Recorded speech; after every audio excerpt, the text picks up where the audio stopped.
Welcome to EPG Pathshala. I am Dr. Neeru Tandon, Associate Professor, Department of English, VSSD College, Kanpur. We are discussing Paper 3, 19th Century English Literature. In it, this module, based on William Hazlitt, has been written by Dr. Neeta Nagaich. William Hazlitt, a famous essayist of 19th century, comes in the category of Charles Lamb and others. He is very well acknowledged as a writer of essays that are of intellectual value.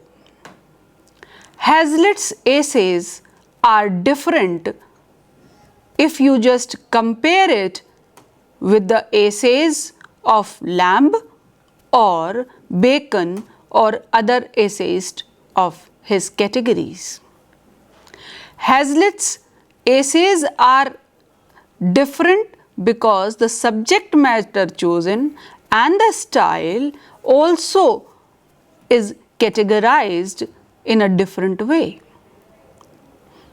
In this module, we will learn how William Hazlitt has chosen his subject matter. We'll talk about his life, his prose style, and 3 of important essays written by him. William Hazlitt was born on April 10, 1778 at Maidstone, Kent, England, and died on September 18, 1830 in Soho, London. He was the son of a Unitarian minister, and his mother, Grace Loftus, belonged to Wisbech. In 1783, the Reverend William Hazlitt immigrated with his family to America and founded the first Unitarian Church of Boston. But after an unsuccessful struggle, he returned to England in the winter of 1786. He took a small parish in Wim, and where young William Hazlitt attended school. As a teenager, he adopted an unfriendly and disagreeable nature that remained with him throughout his life. He rather spent his time reading intensively, which formed the basis of his wisdom. He went to Paris with the aim of becoming a painter, but gradually convinced himself that he could not excel in this art. Though in 1802 he travelled to Paris to work, but the war between England and France compelled him to return in a year's time.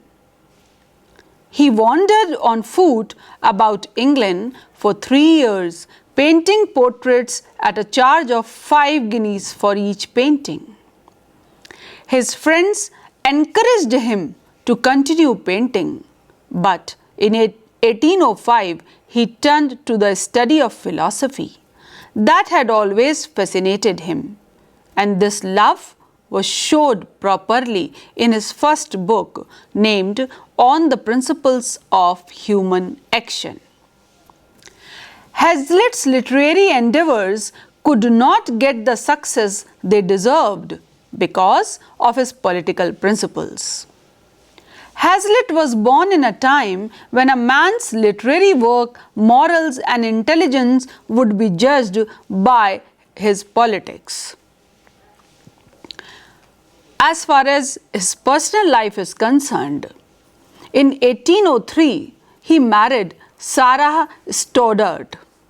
She was a friend of Mary Lamb, and the couple went to live at Winterslow on Salisbury Plain, which became Hazlitt's favorite place whenever he wanted to think, read, or write.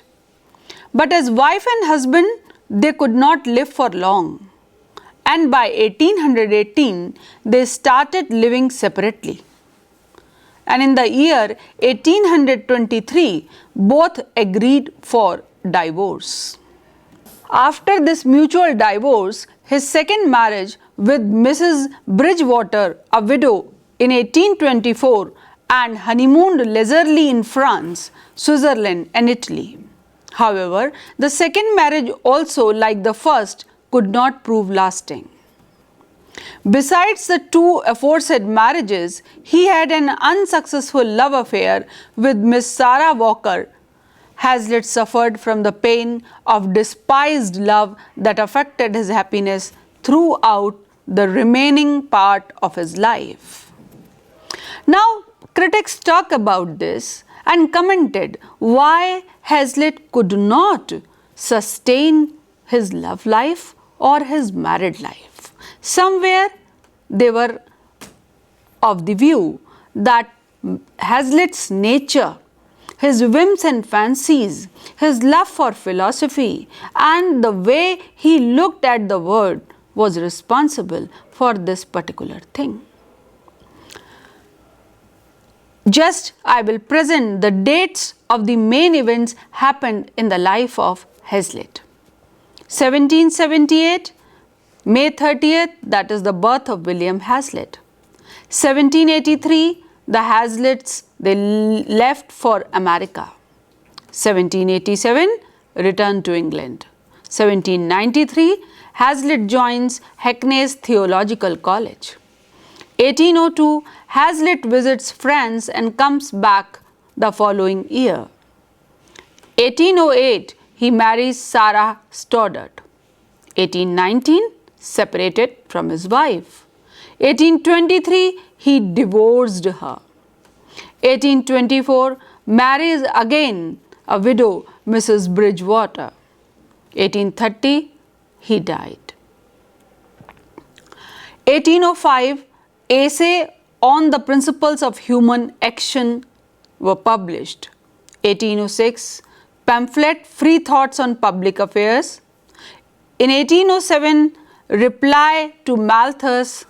1817, the Round Table and the characters of Shakespeare's plays, an important work by him, got published. In 1818, a view of the English stage got published. And finally, in the same year, series of lectures on English poets, English comic characters and dramatic literature of the age of Queen Elizabeth also got published. Some other important essays by him are political essays, table talk, characteristics, the spirit of the age, the plain speaker, 3 volumes of the life of Napoleon, and finally, in the last year of his life, 1830, 4th volume of the life of Napoleon got published. Now, we were discussing the personality of Hazlitt. Let us see how Hazlitt's personality has been reflected in his essays. The major points regarding this thing are, he was a lover of solitude and long walks and his love for reading. It is reflected through his essays. His love for contemplation then for action, blending of the sensuous and the puritanical, sticking to his opinions despite opposition, hatred for the word at times, delight for the word of art and literature. The word of action filled him with disgust, endearing nature of Hazlitt and conflicting elements of his nature, all these important things reflected through one or the other essays written by Hazlitt. Though Hazlitt's essays cannot be put into the category of autobiography, still his personality and some of the ingredients of his personality are visible through his essays. I quote a line written by Hazlitt where he said, "I would like to spend the whole of my life traveling if I could anywhere borrow another life to spend at home." Unquote. He said, "It is not fit that every man should travel, it makes a wise man better and a fool worse. That shows his concept regarding traveling. In the same way, in his essays, he expressed what he felt. Hazlitt was not popular with the public because of his awkwardness and temperamental nature. He got regular employment at £4 a week as a reporter to the House of Commons.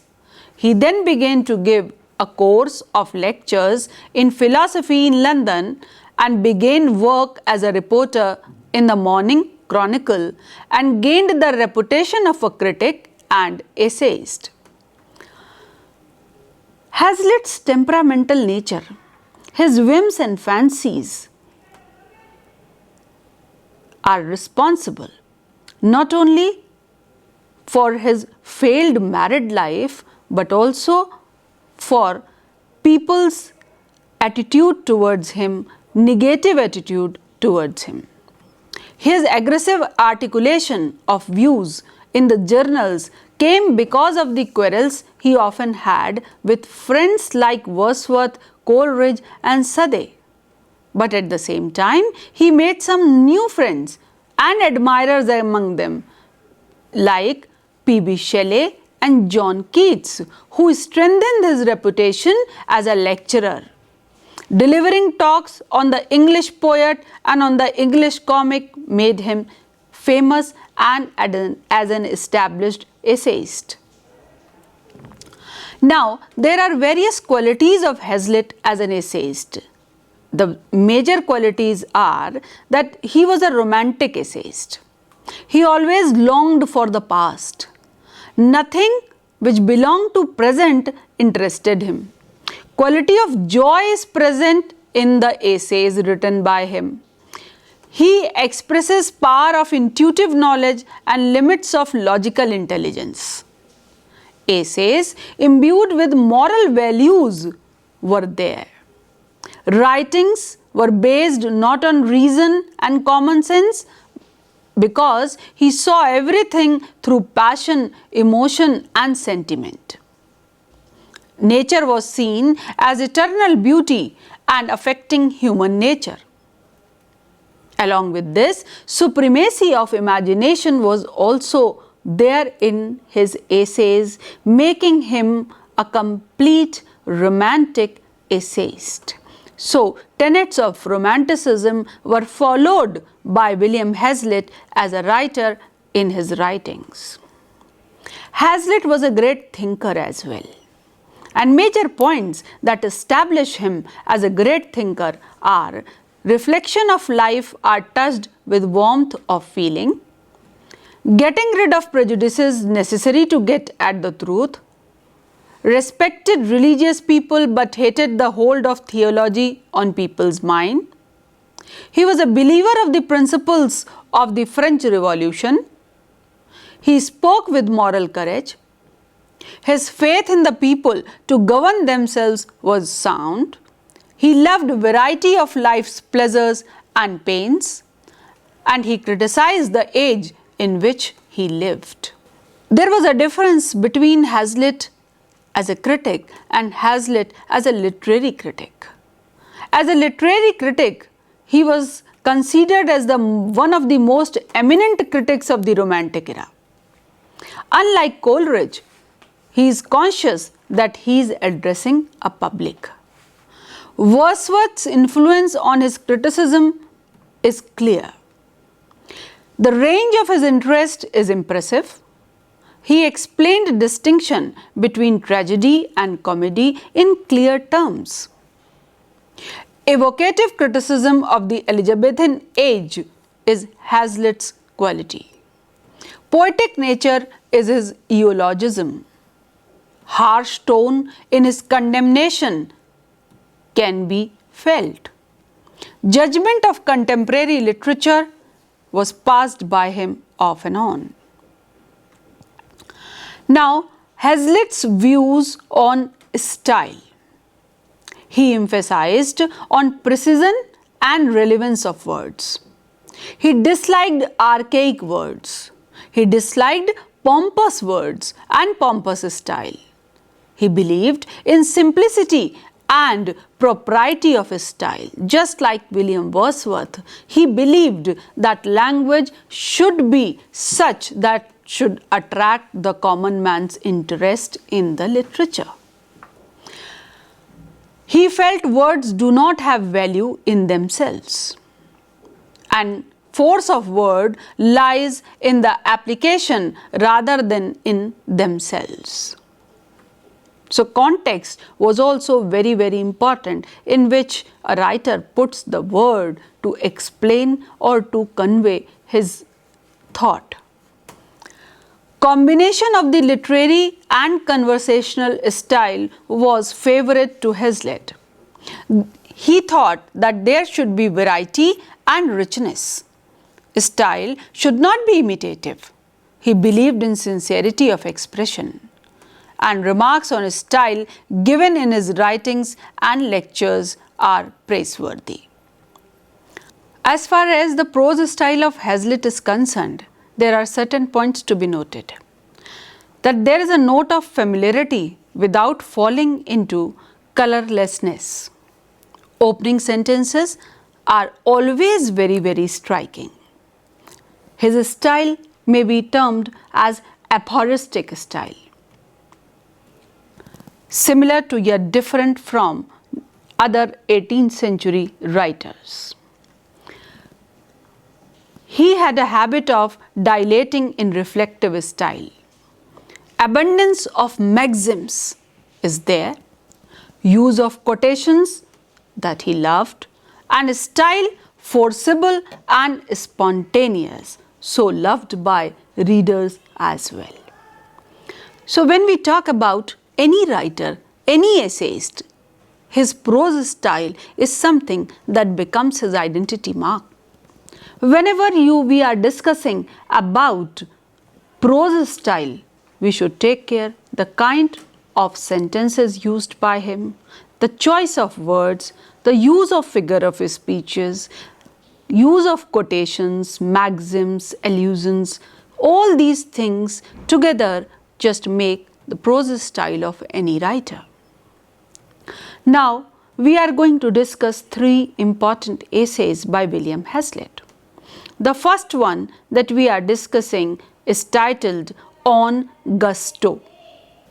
The essay titled On Gusto by William Hazlitt was first published in The Examiner on 26th May 1816, and again it was reproduced in the Round Table. Being a painter himself, Hazlitt loved painting, and he has shown a deep knowledge of the art of painting in this particular essay. He has also explained gusto in relation to Shakespeare, Milton, Pope, and Dryden. He has also discussed some other prose writers. Hazlitt defines gusto by defining it as the power or passion in art. A work of art has color or form, but it is expression that matters importantly. And the more passionate or powerful the expression is, it will be more expressive. He gives critical opinion about great painters of England and Europe like Titan, the famous Italian painter Michelangelo, Rubens, and Claude and Raphael. First, he discusses the painting of Titan and finds that all his pictures are full of gusto. Hazlitt comments that through gusto in painting, many senses are excited, as the impression formed on one sense excites the other. Hazlitt states that the paintings of Michelangelo are full of gusto because they impact the eye powerfully. So that power is there that defines the gusto. His pictures give us a sense of vigor, moral excellence, and intellectual honesty. On the other hand, the paintings of other painters lack in gusto. Titan's picture of landscape are filled with gusto, and the colors and outlines used by him are very, very striking. At the end of the essay, Hazlitt talks about the works of Shakespeare and Milton. He said, Shakespeare has been a prolific writer and produced a large number of dramas, but the gusto, power or passion anticipated in the works is sporadic and intermittent. But Milton, on the other hand, has great gusto. Every line of Milton is potent and full of gusto. That was powerful enough. But the gusto of Pope and Dryden is quite average. Of all the prose writers, he finds the prose of Boccaccio and Rabelais to be full of gusto and impressive. So, through this essay, what Hazlitt did was that he just expressed his point of view regarding some painters and some great writers. What power he wanted to judge in the work of art and literature was evident. His comparison of Shakespeare and Milton as far as the power of gusto is concerned just expressed his point of view regarding the writer's books. The next essay by him on the feeling of immortality in youth was liked by many. In this essay, Hazlitt says, at a young age, no young man believes he shall ever die. There is a feeling of eternity in youth which makes us amend for everything. To be young is to be as one of the immortals. Why immortal? Because one who will consider that he is not going to die will consider himself as immortal. Though he is not, but he is never thinking of dying.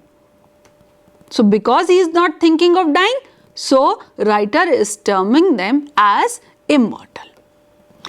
On half of time is spent, the other half remains in store for us with all its countless treasures. For there is no line drawn, and we see no limit to our hopes and wishes. Death, old age are words without a meaning, a dream, a fiction with which we have nothing to do. So, in this particular essay, we find that Hazlitt is just distinguishing between the thought process of a young man and the thought process of a mature man. What he says that while young, a man never thinks of negativity. His actions are not being judged, are not channelized with this thought that he will have to die. He feels that whatever he wants to do, he must do that because he has full right over the life. Hazlitt's statement, we know our existence only by ourselves, unquote, gives us insight into his emphasis upon impressions made in life and the importance of personal experience in his writing. He writes, our first and strongest impressions are borrowed from the mighty scene that is open to us, and we unconsciously transfer its durability as well as its splendor to ourselves, unquote.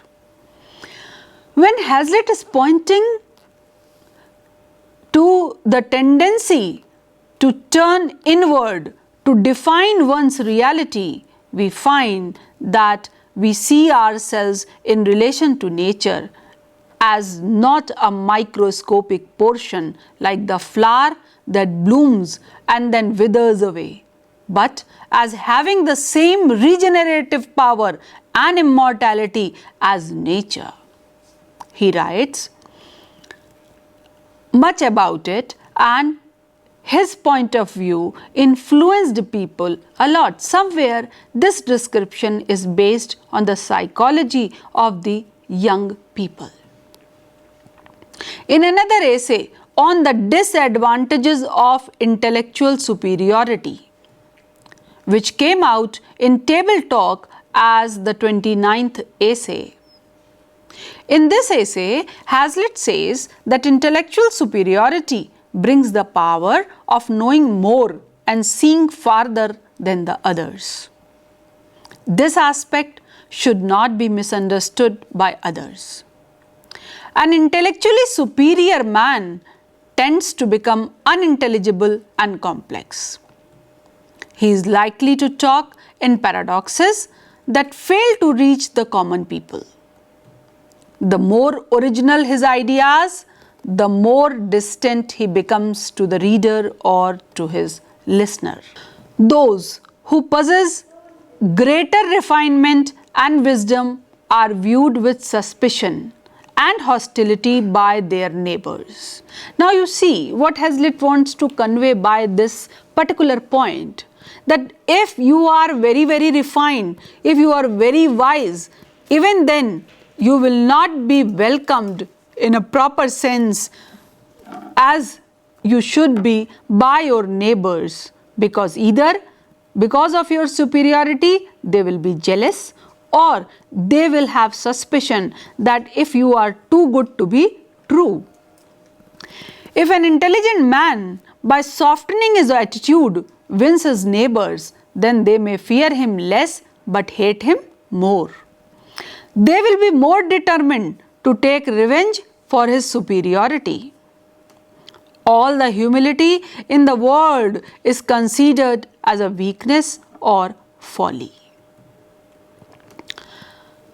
Another danger that comes from fault finders who betray the intellectual is also to be taken care of. Sycophants and flatterers are unintentionally treacherous and fickle. In every age we find that sycophancy is an art. People take sycophancy as a step towards success. They are prone to inordinately admire at first, and when they do not find a reason to continue doing so, they turn upon their idol and criticize him. This especially happens with the artists and the writers, that if once they have written something good, they are being idolized, and the moment their thought process does not match, then they are supposed to face a lot of criticism as well. To prove themselves right, they start fault finding and are happy to see that this works out better for them than flattery. These critics are being noticed by doing this sycophancy, flattery or criticism. So their job, their intention is to be noticed. They have the organ of wonder and the organ of fear to a prominent degree. Lastly, Hazlitt says that no illustration is needed to prove that the most original and profound thinkers are the most successful or popular writers. Hazlitt wants to differentiate here between men as thinkers and men as popular writers. It is not necessary that whosoever is a great thinker can express himself so well that he can become a popular writer as well, or his thoughts, his thinking ability is expressed in the way that satisfies the thought process of the listeners or the readers.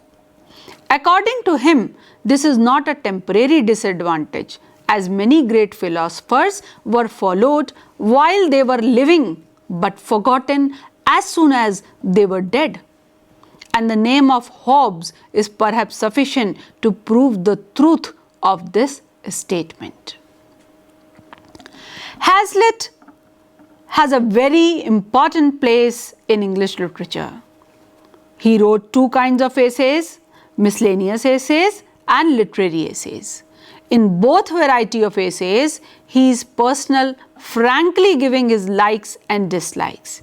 He has a very concrete, vivid, personal and vigorous style. To sum up, I will like to differentiate him from Lamb because 19th century has produced many great essayists including Lamb. Unlike Lamb, Hazlitt is vigorous writer who writes simple and unadorned prose. His prose is forceful, gusty and clear. In his less ambitious essays, he keeps a light style.